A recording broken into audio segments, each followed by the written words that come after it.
ဒီဗီဒီယို KB ကြီး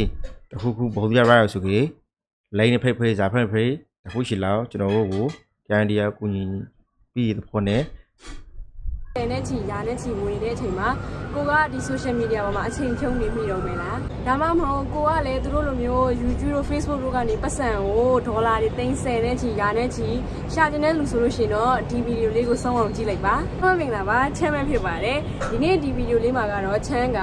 ကျွန်တော်လိုမျိုးဒီ social media Facebook တို့ YouTube တို့ကနေပြီးတော့မှပတ်စံရှာခြင်းနဲ့ဝင်ငွေရခြင်းတဲ့လူတွေအတွက်ချမ်းကဒီဗီဒီယိုလေးကို share လုပ်ပေးတာပဲဖြစ်ပါတယ်ဗီဒီယိုလေးမှာချမ်းကဘာတွေ share လုပ်ပေးမှလဲဆိုလို့ရှိရင်တော့ချမ်းအနေနဲ့ဒီ blogger လမ်းကြောင်းကိုဘယ်လိုရောက်ရှိခဲ့လဲဘယ်လိုစတင်ခဲ့လဲဆိုတာနဲ့ပတ်သက်ပြီးတော့ပြီးတော့ဒီ Facebook နဲ့ YouTube မှာ monetization ရဖို့အတွက်ဘာတွေလိုအပ်လဲဆိုတာပြီးတော့ဒီ video တွေလုပ်ဖို့အတွက်ဘယ်လိုမျိုးလုပ်ကြမလဲ editing တွေဘယ်လိုလုပ်ရမလဲဆက်ပတ်သက်ပြီးတော့ sharing လုပ်ပေးချင်ပါတယ်ပထမဆုံးတော့ချမ်း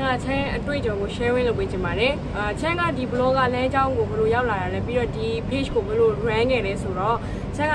2020ချမ်းကိုဗစ်ဖြစ်တုန်းကဒီ page ကိုစပြီးတော့မှလုပ်လိုက်ပါတယ်ဆိုတော့ဒီ page ကိုစလုပ်တဲ့ချိန်တုန်းကချမ်းကတော့ဒီ photographer လုပ်မယ်ပေါ့ဓာတ်ပုံဆရာလုပ်မယ်ဆိုပြီးတော့မှစပြီးတော့ဖွင့်လိုက်တာပါနောက်ပိုင်းအဲ့ချိန်မှာချမ်းက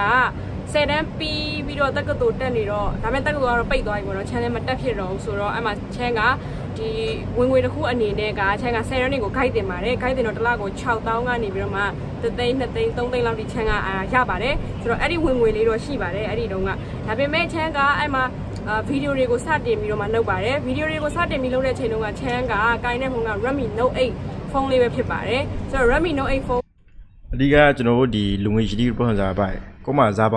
ဖို့မှကိတ်ဇာဖို့မှကိတ်ထက်ကြတဲ့ပါအဓိကလောလောရဲဆိုပြောကြတယ်သူဆိုလို့သူအတွေ့အကြုံကိုသူက reference ပါတယ်ဒါပေမဲ့ကွန်ပျူတာတွေဟိမကန်ဘရာဒီဟိမဟိုချာဟိမပါမဟုတ်ပါကိုလှုပ်ဆောင်စိတ်အဓိကဟိဖို့လူတွေရဲ့နောက်ဆိုကြီးကျွန်တော်တို့သူ့ဗီဒီယိုကိုဆုံးထားလိုက်ခဲ့ပါပေါ့ငါချမ်းကဒီအရှိကင်မရာလည်းမကောင်းပါဘူးအနောက်ကင်မရာကလည်းမကောင်းပါဘူးဒါပေမဲ့ချမ်းကအဲ့တော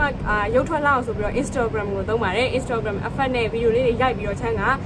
TikTok မှာတင်ပါတယ်ဒီကဖြစ်ချင်တဲ့အရာကtravel blogger ဖြစ်ချင်တာပေါ့နော် Redmi Note 8ဖုန်းလေးနဲ့ပဲ video editing တွေစတင်ခဲ့ပြီးတော့မှဆိုကတောင်းတဲ့လိုအပ်ချက်တွေပြည့်သွားတဲ့ခါမှာတော့ချမ်း monetization ရှောက်လိုက်ပါတယ် monetization ရှောက်တဲ့ခါမှာတော့ချမ်းအောင်သွားပါတယ်ချမ်းစစချင်း monetization ရတဲ့ခါမှာချမ်းကဝင်ငွေဘယ်လောက်ရလဲဆိုတော့ဒေါ်လာ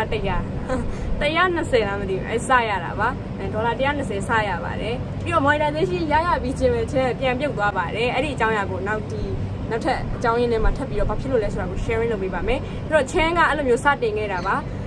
ငါ blogger ဖြစ်ချင်တယ်ဒီ social influencer ဖြစ်ချင်တယ်ဗီဒီယိုတွေလုပ်ချင်တယ်ငါမှဒါမဲ့ဟိုကမရှိဘူးဒါမရှိဘူးပစ္စည်းမရှိဘူးငါမှပတ်စံမရှိဘူးဆိုတဲ့အကြောင်းပြချက်တွေကတခုမှမလိုပါဘူးကို့မှာရှိတဲ့အရာလေးတွေနဲ့စတင်လို့ရတယ်ဆိုတဲ့အကြောင်းကိုချမ်းရဲ့အတွေ့အကြုံနဲ့ sharing လုပ်ပေးရပဲဖြစ်ပါတယ်ဒီကနေ့ကျွန်တော်ကလည်းသူနဲ့အချောင်းအတူပါဥမာကိုကတခုခုတဲနေတယ်right ခုမ break တခုခုမတက်ကြတယ်မှာသိမလားဒါပေမဲ့စောနေထမောင်းကိုရပဲသိတယ်မလားပုံမှန်စောနေစော်ပိမဟုတ်တယ်မှာဥမာလူမျိုးတွေစေဝန်စောတခုခုမှာတိုးစရိုက်နဲ့ပိုက်လူတွေစေဝန်စောပဲဟာဒီတခုပိုက်ရပဲဟာလူနဲ့ဖိုင်ကြည့်လို့ရတယ်ကိုကတခုခုတဲနေမှာမဟုတ်ကိုတဲနေဟာတခုခုရပဲဖိုင်ကြည့်လို့ရတ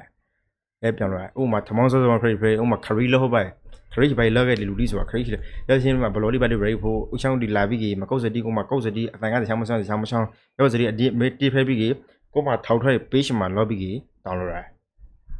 ရပဲကလည်းစားဆိုပြီးလူတွေကနေပြီးဆိုတော့ကိုမှရှိတဲ့ဖုန်းလေးနဲ့စတင်မှာ guide လို့ရတဲ့ content တွေကတော့အများကြီးပဲပေါ့နော်ကိုဟာရေးချင်းတစ်ခုကိုမှညံတစ်ခုရှိမယ်ဆိုလို့ရှိရင်အများကြီးပတ်စံကိုရှာဖွေလို့ရပါတယ်ဆိုတော့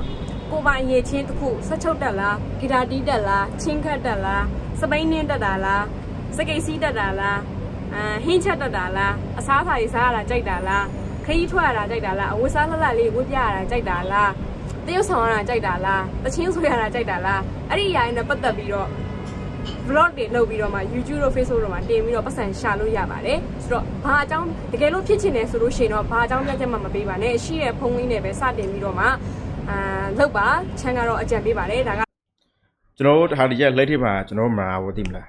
အဝဲရုံးနေလူဒီသိမလားအဝဲရုံးနေလူဒီပြီးကြီး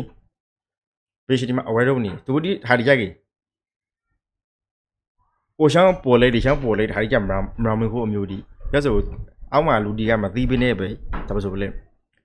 ဲလိုက်ဖို့ခဲ့ပါသူဒီမှာဟင်းအိုင်ဒီယာကိုကမသိပေးနေလောက်ပြီးဆွဲဆွဲဆိုသူဒီမှာတခုခုလိုရှောင်းလို့ဟင်းလို့ကျွန်တော်ညွှန်လိုက် ရောက်ပြီလို့ဆို brand ဟာပဲ brand ဟာလူဒီဆိုဝေဖန်ခဲ့တယ်အမသိမလားဆေးလူကဆေးဆူလူကဆူခဲ့တယ်ဒီဟာသူ့ဘူးဆို brand ဟာတရား2ယောက်3ယောက်4ယောက်5ယောက်ခိုင်းပဲ brand ဟာမသိမလားရောက်ပြီအဲ့ဒီရတခုလေးဟင်းဖို့လို့လူတယောက်မှာမဟင်းဘူးလို့မလားနာပြေကိုနာဇာလောက်မဆူဇာလောက်မချမဆူရာဒီပေဒီမှာမိုဒီမီဒီမလေးပဲ